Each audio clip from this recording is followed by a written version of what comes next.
Sure. So, so I'm gonna ask you. So, dude, I'm Kenny. Nice Yep. to meet you, Merrick. Nice to meet you as well. It's always good to just jump right into things.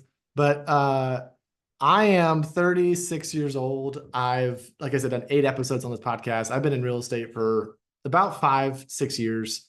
Um, have about 8 rentals, 2 commercial units. I've done 2 syndications. One was like a third one was a failed one. It's like sort of started and then failed. Been in Raise Masters for a year and a quarter, somewhere over a Wow. year. And my wife is a stay-at-home mom. Obviously, behind me is like our homeschool room. So through the Raise Masters coaching, the niche audience I'm going for is more or less dads, family men, people that value time with their kids. I mean, my kids are young right now, but even like college age, like just ways that we can provide for our families, spend time with our families, not just provide financially, but provide our energy and time for them. So that's kind of where I've settled in the current mode, but that's maybe evolving to maybe even be more niched. Yeah. Um, so that's just a quick bio. Maybe give me like a 1 minute version, and we'll obviously dive a much deeper while we're recording. But who is Merrick Lee? Sure. So, sorry. Merrick is a digital marketer that Okay. got to real estate last year, November 2023. I walked into a workshop and it was about commercial real estate and how you can buy buildings. And so I've always wanted to be in real estate, but I've never really kind of jumped the gun or really did any research. Like Mhm. my start was watching HGTV and Mhm. looking at Love It or List It and figuring out how can you add value to a property to keep people in it, or how do Yes. you go find a property that looks so good that people don't want to live without it? And Mhm. so as I was kind of going through the workshops and understanding how things work as far as syndications, I got very curious. And I said, you Mhm. know what? I think I can do this because it looks like it's mostly marketing, which is my Mhm. field. And Mhm. so I started doing more research and realized, well, I need to learn how to raise capital. And then that brought me to Raise Masters, which then brought me to the community, which helped me tremendously. I've been there in the community since January. So it's about half a year now. And yeah, like I just been rocking it. I just been building a brand and getting a whole bunch of yeses from investors, and I love it. Like I think it's I love fun. it.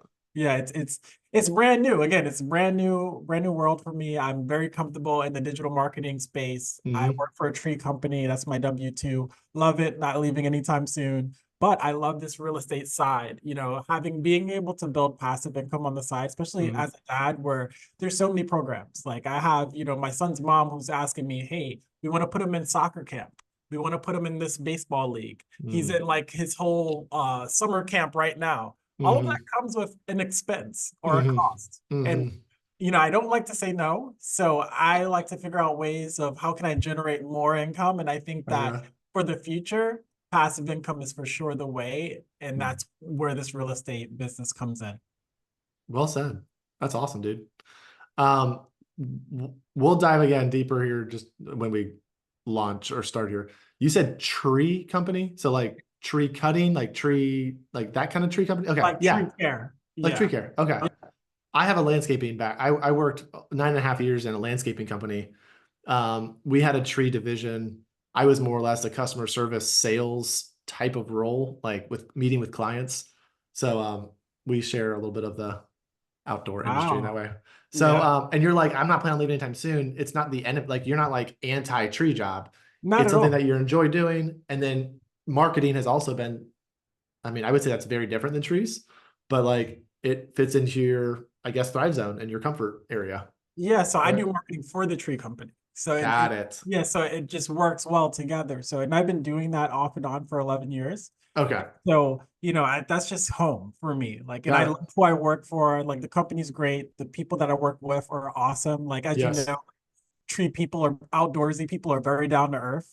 And I've had like many like experiences, of course, in 11 years where I just feel like these people are my family and I just want to see them doing well. And like that's kind of my thought process when it comes to it. Like I'm not doing something so I can leave. It'd be great to just have money and have that freedom where I'm not thinking about it. But yeah, for the most part, I'm happy where I'm at. I just want more. Excellent. Yeah. Excellent. I love that. Yeah, I always when I've talked with people like you or even like locally, people from college I haven't talked to in a while.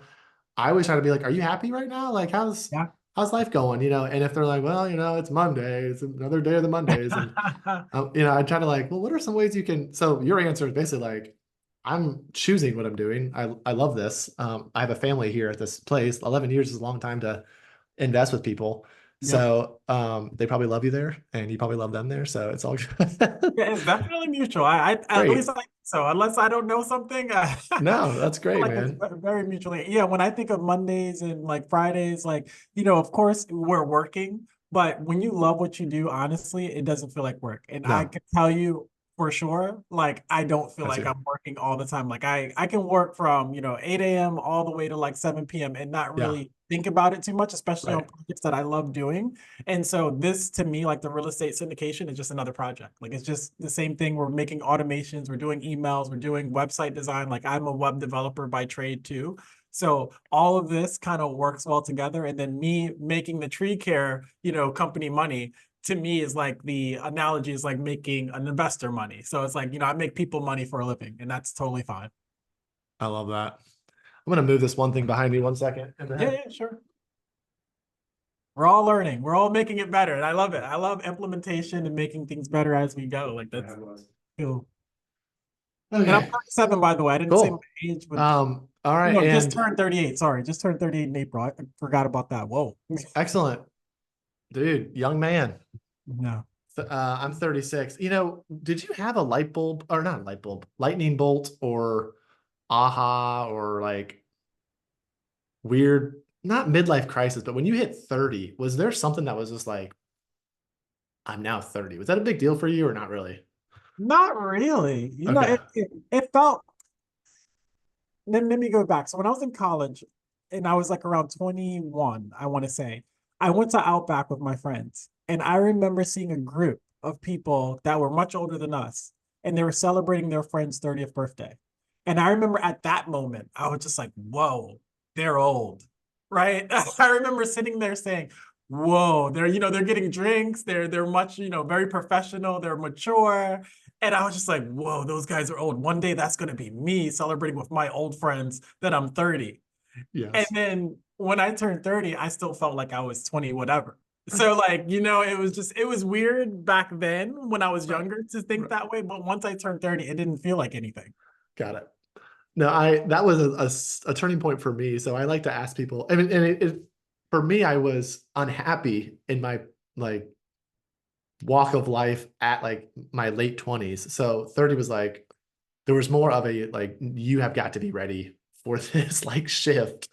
And I was worried about my 40th when I turned there. I was like, man, is if this was my last 10 years, what is my next 10 years? So that was the urgency for me to go and explore other options. Yeah, I Uh, feel that way with 40 right now. Like I think the more I think about 40, like it's starting mhm, to hit me. Like 30 didn't hit me as bad, but 40 for whatever reason, it's like, okay, this is like the other half of your life. Like what are you about to start doing now? And that kind of freaks me out just a bit. It's like, all right, are you prepared for what's to come? Like, are you financially stable? I feel like I am, but I feel like I need to get more stable when it comes to it. mhm, Because now that you have a child that you have to mhm, take care of, and they have mhm, college, like you mentioned, they have their life that you want to make sure that they're good. How is that set up for everyone? And mhm. that's what freaks me out. Cool. I may touch more into that here as the interview goes on, but I'm just going to kind of start us off. Basically, we'll just continue talking what we're talking about. Yeah, We'll dive a little deeper into the real estate stuff and whatever else. And then definitely gonna probably end the last half with more of the family and like how many kids you have, what are they into, sure. the motivations there. All right.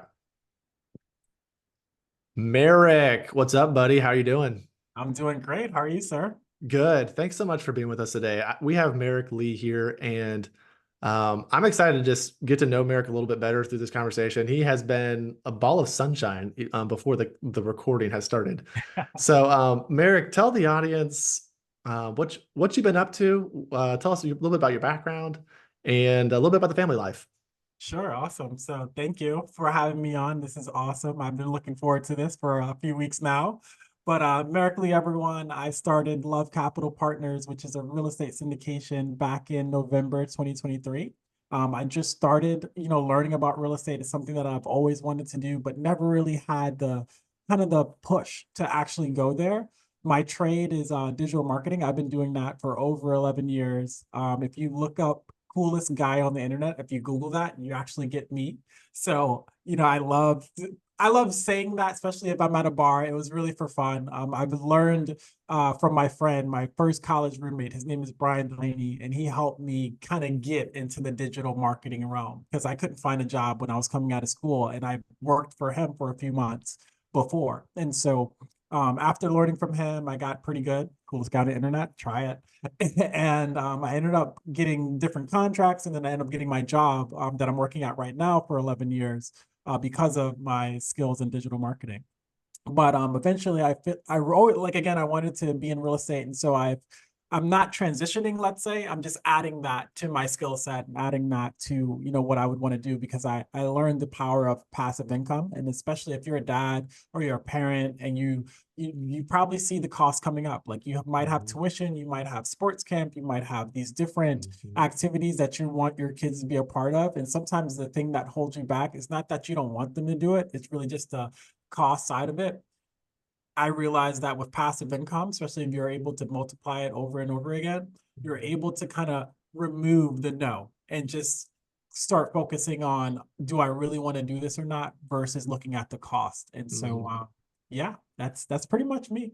Cool, cool. How long you been married? How many kids do you have? So I haven't been married yet. So Okay, sorry. no, Assumption. no, that's good. That's good. Okay, okay, Me and my son's mother, so we only have one. We have okay, one got it. together, and it's been a great co-parenting relationship. Like, there's no fights, no beef. We basically look at everything together. We decide on things, and it's been a wonderful experience. I actually started a podcast called the Co-Parent CEO, and she's even on there. So just to show everyone that it can work the other way, so it doesn't have to be this big fight that you always hear about, especially on the internet where it's all this drama. We have no drama. It's all good. Cool. How old is your son? He's 6, going on 7 in August. Okay, very cool. I have a 7-year-old now, going on 8 in August. Wow. So we are sharing that journey together. Merrick, thanks for sharing everything thus far. I've got to ask about the uncertainty coming out of college, because that was also my story. And actually, I studied graphic design, so we Wow. sort of in a similar walk there. Yeah. And there was a fear of that, like, what are you doing with your life? Did you experience this like existential, like, you know, productivity? I'm helping the earth in this way or helping my people, but I don't exactly know where to land, and not having a job, you just feel like worthless. And I don't know, there's just lots of uncertainty and questions. Did you have that, or were you like, I'm okay, I'll just get something when I get something? So this is great. And so I talked about this a little bit ago, not with you, but with someone else. They asked me the same thing. And I told them when I was coming out of school, I actually applied to be the CEO of Walmart because I thought that I had it. Like, I was like, I'm killing everybody in my business classes, especially anything competitive. I'm really good with presentations. I did amazing on my Business 400, which was the cornerstone class for business in our school. And we killed, like, my team killed it. Like, we absolutely destroyed everyone. And I said to myself, if I can do this here, I know I can do this in the real world. And so applied for Walmart, and I thought, I'm gonna have a bright future coming out of school. Like, I'm just this good, right? But of course, me being arrogant, having this ego, life tends to humble you, especially when you're this hot shot coming out of school. You have no experience. And so, I love I this. applied for Walmart, I applied for other jobs. I could not find anything. Like, nothing would hire me. And I just said to myself, wow, like, I have all this talent, but why is it not being, like, appreciated? Right. And so Right. I just realized, well, maybe I'm not that good. And I almost went into a little bit of a depression because I couldn't find no jobs because of the experience side. And then I had to reach out to my first roommate, Brian, which his book is right behind me. So I always like to Okay. promote him because I really appreciate the fact that he took me on. Like, granted, I'm a friend of his, but without him, I wouldn't be in the seat right now. And so I always like to give back to Brian however I can, because he started me on the digital marketing journey. Of course, I had to show up, I had to learn, I had to, put everything into practice.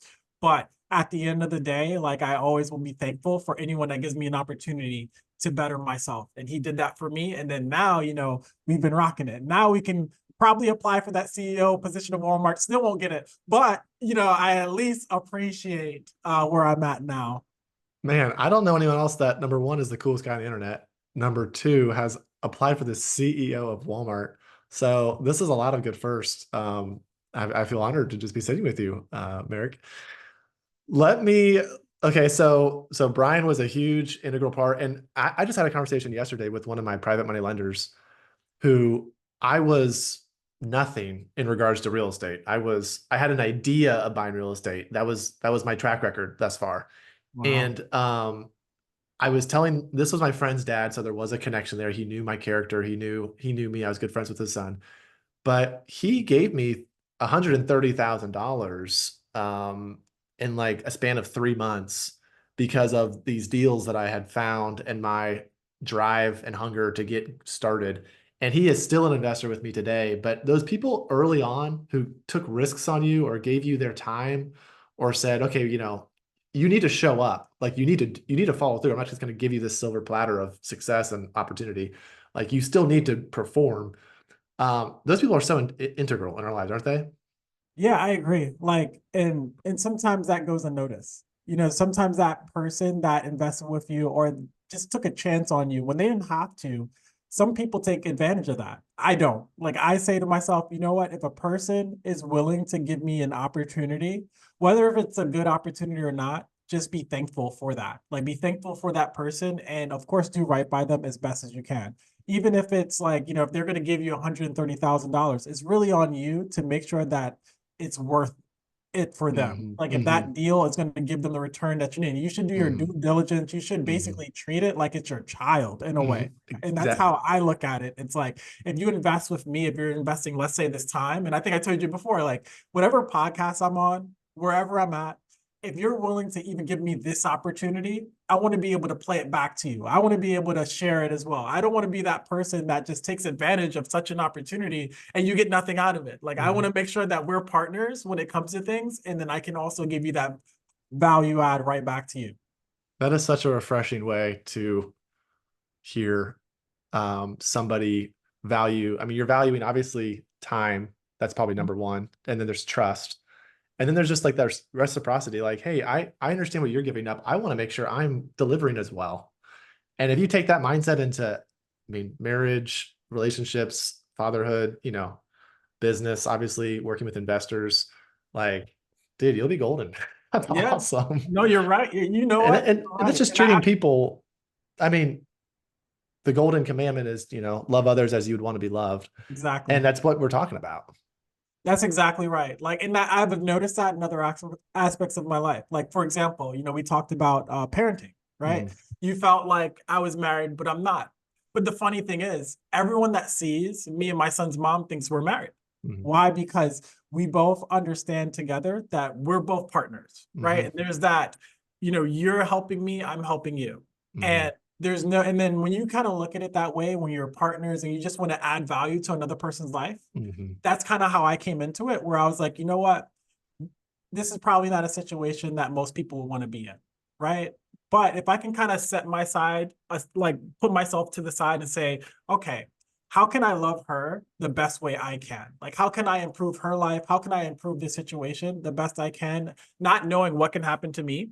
Mhm. I realized right away, like that love that I kind of gave, and she probably won't call it that, but that love that I gave, and I saw her, like her value increase when, like, she was, let's say, a paralegal at the time, now going to law school, now is a full-time lawyer, where of course you can imagine like the numbers and the lifestyle completely increases. I can feel today the respect from her, whereas like, you know what, you were always there to help me through this process. You did whatever it took to be a father to make my life easier. She probably won't put it in those words, Mhm. but I feel that respect now. And now, whenever we have a conversation, especially when it's in regards to our son, I always Mhm. get that respect no matter what. Like, we can plan stuff. When you see Mhm. us together, we'll grab a drink. Like, we're like the Mhm. best friends when you look at us. It's actually kind of wild the more you think about it. But it's just like what you said, it's that first commandment: love Mhm. someone the way you would want to be loved. And Mhm. honestly, everything else will take care of itself. Yeah. Yeah. I mean, Yeah, invested fathers. I named that this. There's obviously the play on what are you investing your money and also your time and love and resources into being a dad. And that's the conversation I feel like I'm having more and more with people is, you say the word invest, and obviously it triggers money, but we're investing all the time into things, our health, our relationships, ourselves, personal development, our coworkers, etc. So I just like to verbalize this that like don't just think you're going through life ho hum just not affecting people. And maybe you're spending a lot of time investing on yourself, which could be good. I mean, I spoke with a guy yesterday who's doing a lot of personal development for the sake of helping, his family. But all to say is we're talking about caring for others and investing. Um, I am curious. There was something you said, you had this mindset going out of college. And I just feel like, we're 20s. We think we know everything. Age old story there. But something happened in your life that, I mean, you seem extremely humble, extremely caring, generous. Just from this short conversation we've had thus far, what happened? What happened to you? What changed? Or I maybe you're still the same. Maybe there's still a confidence there that you've just channeled. So give me your thoughts on that. yeah, so I think it's really just life and understanding that sometimes your perception on things isn't necessarily reality, but at the same time, us having the free will, and I don't know, if you're like a believer or anything like that, but I am, and I just realized that we are all made in the image of God, so that makes us like mini gods, and we have this ability to create life the way we want it. And so for me, I want to have a peaceful life. I want to have a Mhm, happy life. I want to be mhm, able to live in abundance. mhm, And that's not going to happen if I'm being negative. That's not going to mhm, happen if I'm being pessimistic. That's not going mhm, to happen if I'm not adding value to other people. Like if I'm mhm, not adding value, if I'm just being distracting and I'm trying to hurt people and all that, the universe is going to give that back to me. And so for me personally, I've learned and I've, through the years, now being 38, giving back to others and making sure that they can win, like set up win-win situations is the way that I've been able to have a fruitful life. Like by all means, I'm not a billionaire, but I am happy. And mhm, sometimes that is the goal for me is to be happy, peaceful, and to be able to live every day without having to look over my shoulder and think, geez, I'm stressed out. mhm. Thank you for sharing all that. I am a believer as well. I grew up in a Christian home, and I'm glad you mentioned that because that's a big part of my motivations. There's different people in the real estate world and business world.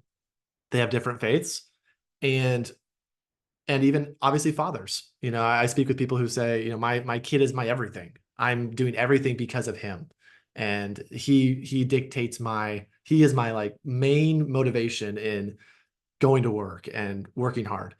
And I applaud those people, but I also feel like there's a point where they're going to let you down. We put our trust in certain people, your relationship with your son, or even, her mom, his mom, coworkers. And there comes a point where it, it, it dies or it doesn't reach that point of fulfillment. And I, I'd actually love to hear, has there been motivations or callings or, things that you would say are part of your faith, your beliefs that have driven sort of the last few years of, or even, I don't know how long you've been a believer, but how has your faith sort of been your motivation through work, Yeah, sure. work and fatherhood? This is a great question. So to answer it, I feel like it's like being a believer and going through different things, like aspects of your life, and being able to kind of just relate those to, let's say, Bible characters or different passages and messages. I realized like through trials and tribulations that at the end of the day, God still has my back, right? No matter where I've been. I feel like I've been through a lot of different things, right? Growing up in the Bronx, where it's like, back in the past, there was a lot of gangs running around. There's a lot of violence. There is still violence here and there. It's not as bad as it used to be. But having to go outside and just think, am I going to make it? Right. Even in high school, like I had one of my classmates, get shot and pass away. Just having those images and just thinking those thoughts where it's like, yo, there's a lot going on, Mhm. but how do you make it through? And just Mhm. realizing that God has you. Like at the end of the Mhm. day, even if something does happen to you, Mhm. if you're able to just kind of see it for what it is and just understand that, look, there is a higher power that is directing you in your life that's going to have you no matter what happens, it Mhm. kind of gives you a little bit more comfort when it Mhm. comes to things. It's not perfect comfort by all means. You're Mhm. supposed to be tested. You're supposed Mhm. to be uncomfortable. Like these are Mhm. aspects of life that are supposed to happen, and you have the ability to choose what you want to do with it. Do you go out and just tackle it and just say, you know what, here's a challenge, I'm just going to go for it? Or do you get scared and just kind of run away? And I Mhm. feel like God doesn't want us to do that. He wants us to go after everything. Like the test is put in front of you so you can pass it. It's not Mhm. there so you can fail. And Mhm. so me having that mindset of whatever comes my way, I want to be able to kill it. I want to be able to be the best at it, however I can. If it's in front of me, I'm going to try to do the best I can. If I can't, so be it. But at least I tried. And so I just kind of developed that, over the years of going through different trials and tribulations, but being able to overcome things where you're getting that, motivation now where it's like, okay, I just went through that. I'm still here. Yes. And now I've overcome it. Yes. And now I can share that with someone else that's out there that's probably going through a similar thing. And I think my motivation to keep going and to keep, being a good father, being in real estate, being a great digital marketer, is that there are other people out there that probably have dreams and they're scared to go about doing them. But I Mhm. know God put me here Mhm. to just use my story to show them that whatever you're going through, you can get through it if you just keep going. Like just Mhm. keep going, keep learning, and don't let a little shortfall distract you from what you're supposed to be. Preach it, Merrick. Preach it, brother. Yeah. Everything you're saying, I'd say, is super helpful, and you've really said it very well. And a couple of things I just want to say back to you, sort of to summarize what you're saying. Number one, our faith is that we are image bearers of God. So how we treat people is very important because they're image bearers too. Oh, that guy doesn't look like me. Oh, that guy's overweight. Oh, that guy has different skin color. Oh, that guy's got his head in the clouds. This person is a cashier, whatever it is. We're all image bearers. And when we can, and of course, I'm not perfect at this, but just see people through that lens, it dramatically changes how we interact. We're happy, we're smiling, we're valuing, we're respectful. And another thing you said that I feel like was really key is those trials and adversities. Hey, if you're a Christian, does that mean you're not going to have any problems? No, you're actually guaranteed problems. You're actually promised, hey, you're going to be tested, you're going to have trials. James talks about steadfastness, and through this thing, your faith will actually grow and you're going to actually come out stronger through these difficulties. I had a friend last week who I sat with, and basically he's like, I can't see the light at the end of this tunnel. I feel like God is just like pummeling me down through all of these setbacks and problems, and my faith is weak right now. And we're gonna have those moments. I mean, it's all over the Bible of David and different people saying, "Where are you, God? Like I'm struggling here." So, we're talking fatherhood, we're talking real estate, but the truth is we're going to go through hard times, period. People are going to go through hard times. And you can choose to be in despair and say, man, throw my hands up in the air. And I guess this is just what it is. It is what it is. I guy would say that all the time. It is what it is. Yeah. Or we can say, this is God's plan. And it's hard right now, but I'm going to keep going. I'm going to keep persevering and, see what God has for me at the end of this. So Yeah. thank you for sharing all that. Yeah, no, I love that. I love, and I wouldn't even say sometimes, a lot of people say it's God's plan for me to go through like these problems.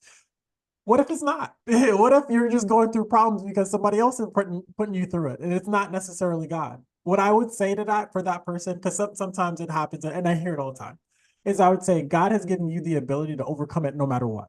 Don't think that it's God that's pushing the problems on you, because I don't think, of God doing that. Yeah, there are going to be times that you're going to be tested in order for you to grow. In order for us to grow, we have to be uncomfortable because we're already used to being in a certain way. In order for us to get out of that box to get to another one, it might make us uncomfortable to do that. Especially if, let's say, if you're growing up and you're living with your parents, it might be uncomfortable to think, okay, I'm going to have to move and pay rent myself. It's just uncomfortable, but that doesn't mean that you shouldn't do it. It doesn't mean it's not going to help you grow, because you will grow.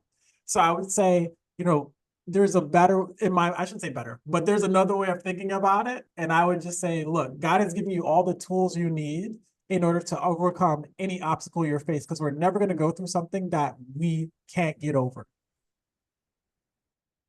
Thank you, Merrick. I want to ask about the real estate stuff because we've talked about marketing and I mean just your career thus far and your mindset, which I think are all crucial to our audience in regards to like what kind of people do I want to be investing with? How am I viewing the scope of investing? Um,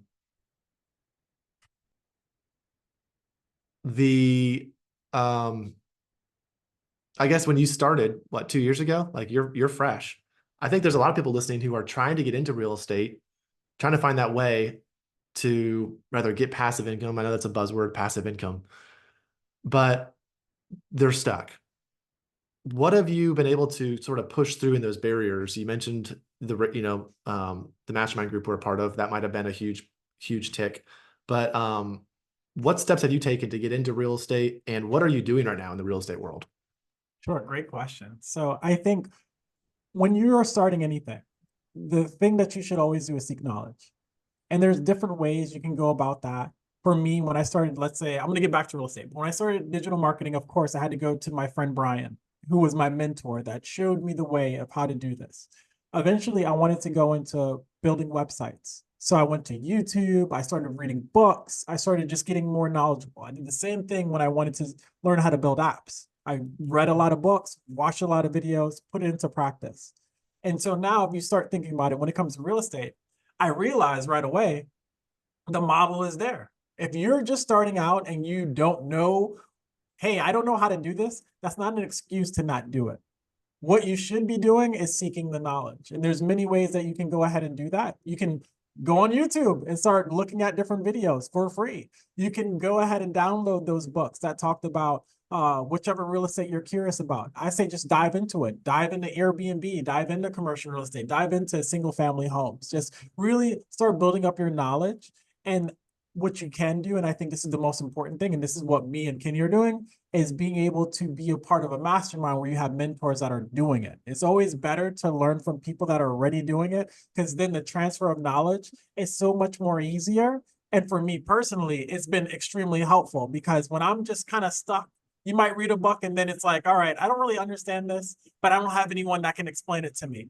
That's where your mentor comes in, where it's like, hey, this is exactly what it means.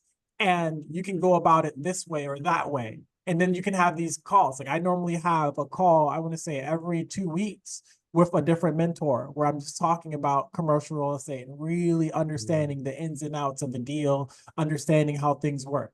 And so, me personally, I haven't been a part of a deal just yet, but that's coming, because now I'm getting my investor base up. I'm able to understand and speak intelligently about real estate. And so, if you look at me this time last year, I couldn't tell you anything about real estate. I couldn't tell you what IRR meant. I couldn't tell you about a syndication. I couldn't tell you how it works.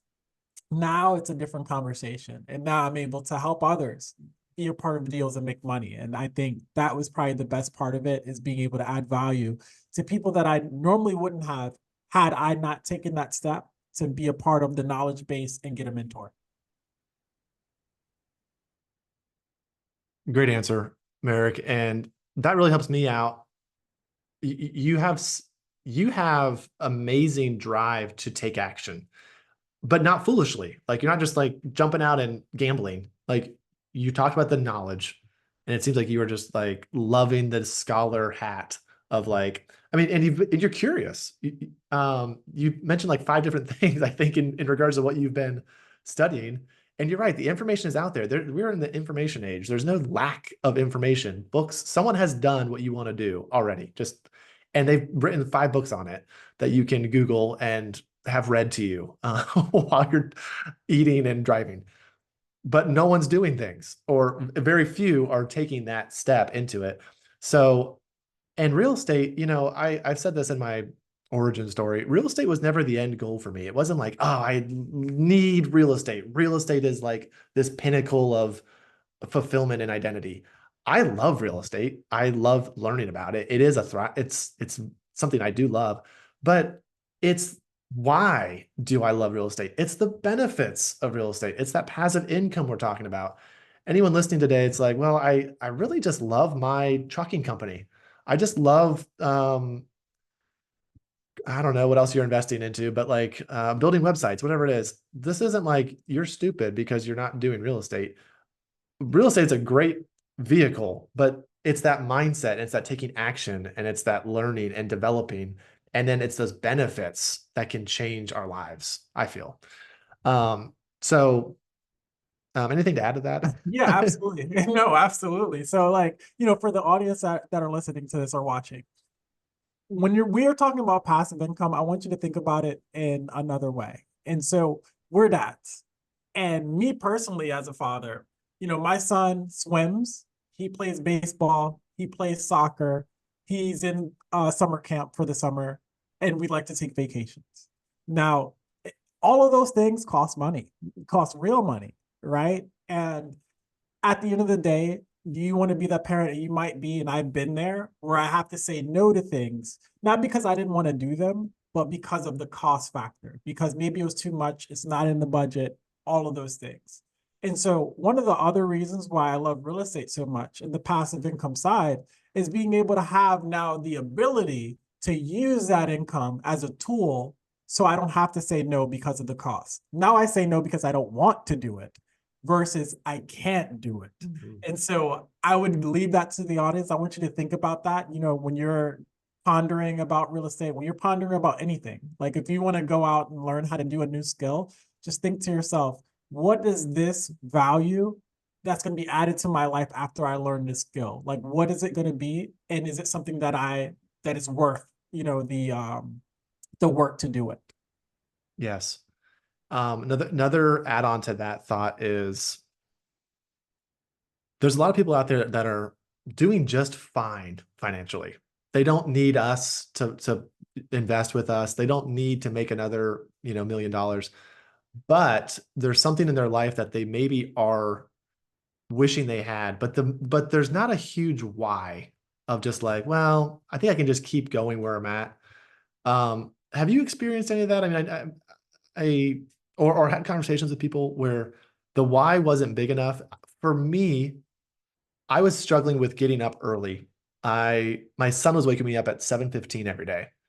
And I hated that. And I said to my like, I didn't want to be that lazy dad. Like that idea of my son growing up and remembering waking me up was a big fear of like, I can't keep doing this. So that was something where once I sort of put into words what I just said of, being this dad, this lazy dad, I'm getting up at 4:50 now and I'm working out and I'm meeting a friend. And by 7:15, I've taken my cold shower. I've already had my protein shake and I'm like ready to go.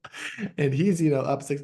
So little mini story there, but can you speak into maybe were there some whys that happened to you, some big motivations, or do you see that a lot in your day to day?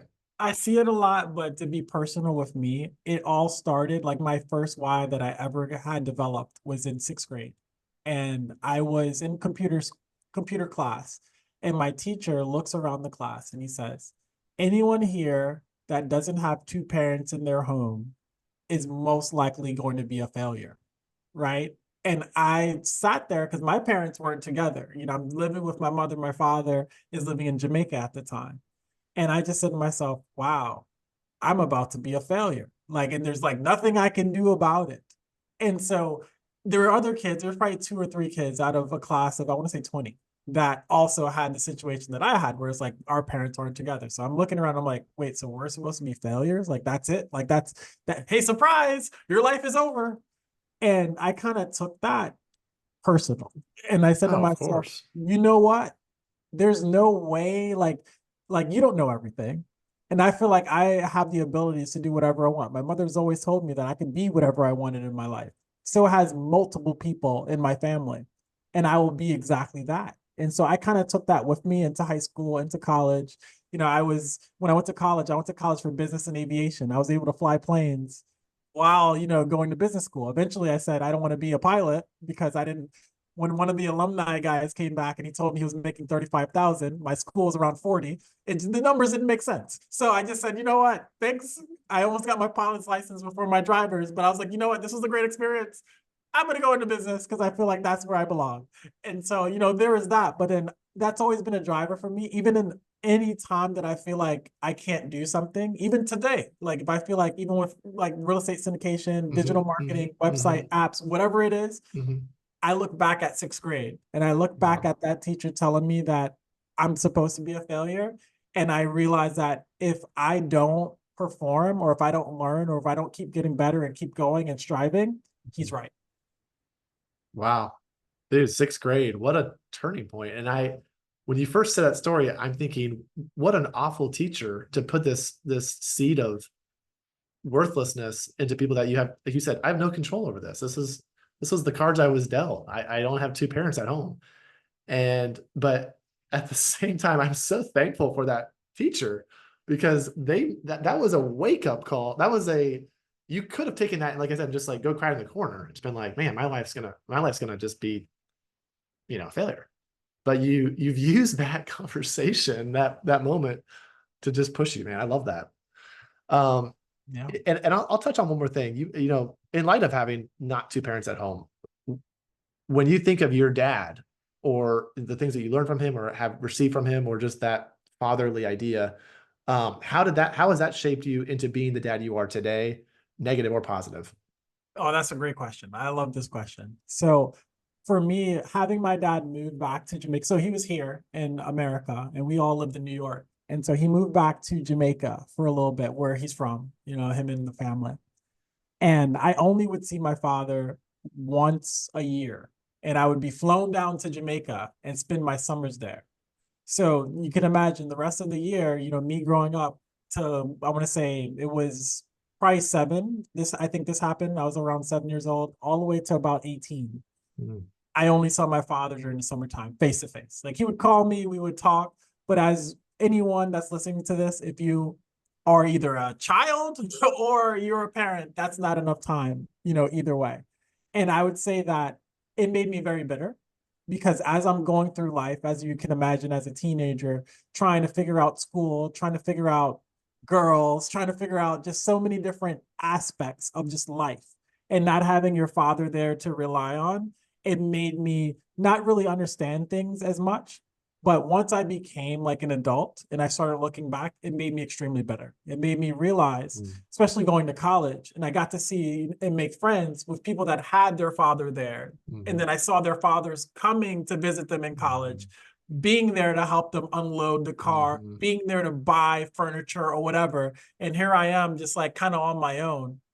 It just made me feel very like Mhm. isolated, and I went through a state of depression because of it, because I just felt like I'm worthless in a different way. And Mhm. so now when it comes to my son, I'm there for Mhm. everything.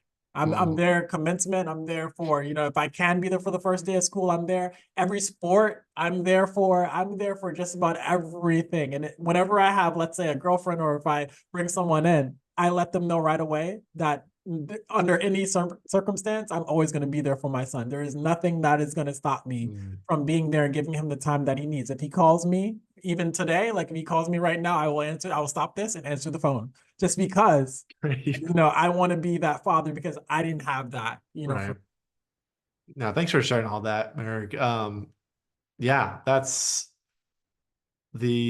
I've not experienced that, so I can't say, oh, anything sympathetically because I have not done that. But I applaud the drive to change that in the future. We can look back and dwell on things that happened in our lives that were negative and constantly. I mean, and people, we talked earlier about people that are negative and grumbling, whatever.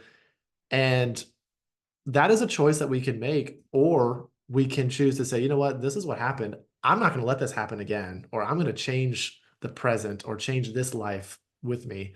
And thank you so much for choosing through the depression and through the bitterness. This is what's not going to happen. This is who I'm going to be as a dad to my son. Yeah. And And I one think go Oh, ahead. sorry. Yeah, one more point to that, I never got to tell this side of it too, is because there's probably a lot of moms that are looking at this. I know this isn't a father's podcast, but for the moms that are looking out here for this, that was another thing that motivated me, was seeing my mom have to take the brunt of everything, have to Mhm. raise a man, but not being one.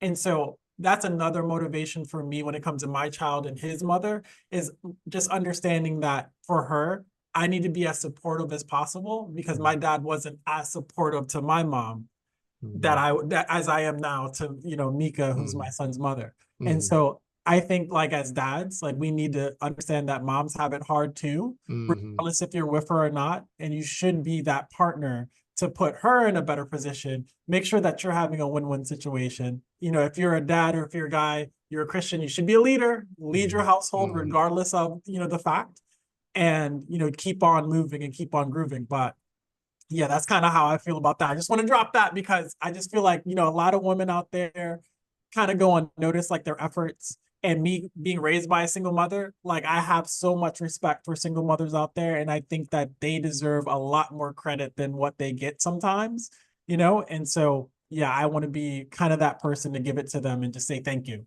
All You those know, that are. amen. And even as you say that, I'm thinking about who is this guy I'm talking to, Merrick? What are his motivations?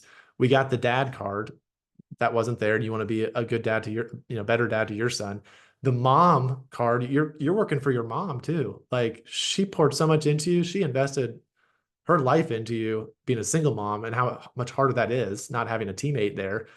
So, and then of course, you have your son's mom who, has her own story that you're trying to work to give your son that, whole life. So, um, thank you so much, Merrick. And, we're just about out of time. I would love if you could give, to our audience today, we have, I would say, older investors who, maybe in their 40s, 50s, they're working their job, they have kids who maybe are in college. And we have our younger listeners who kind of in that, hey, what am I doing with my life? I want to start this new thing. I'm unsure. But to all my dads who are listening, what are some things that you could say, hey, here's some advice? And then please share with our audience how we could follow your story, whether through social media or whatnot. Sure. So I would say the best advice I can give and is to live, like, to understand that, you know, we do a lot of things in life for work, for our families. Sometimes we do it for, like, our coworkers, we do it for our job. We do a lot of things in this life for other people. Mhm. But the main person that should matter to us is us. And we should live your life. Like, understand that at the end of the day, every year that goes by is a gift, is really a privilege. You Mhm. don't get that time back. And you should invest your time more than money into making you feel good. Go on that vacation. Turn off your phone if you need to, or check your phone if you need to, but live life the way that you want to, that makes you feel happy, especially if you're not feeling happy right now. If you feel like you're stuck, if you feel like there's things in life that I want to do, but I haven't done yet, hopefully, if I provided anything in this conversation to you, it's about taking action. It's understanding that even if it's something that you've never done before, because trust me, when I first started, I felt the same way. Like, I felt that anxiety of, okay, I'm not sure if I'm going to be good at this. Forget being good. Just do. Just go out there, do it. And wherever the cards land, who knows? You might be on this podcast next. And how can our audience keep up with you, Merrick? Sure, you can follow me on Instagram. So that's at Merrick Lee Jr. I'm also now on TikTok. Same thing, Merrick Lee Jr. And then I just started my own co-parent CEO podcast on YouTube. So if you type that in, you'll see a bunch of shorts. I give recommendations on dating, parenting, and also business. Merrick, thanks so much for your time today, buddy. Best of luck in all your ventures. We'll be keeping up with you. And in the show notes, I'll make sure people can have those items. Have a great one, Merrick. Thanks for your time today. Yeah, thank you, Kenny.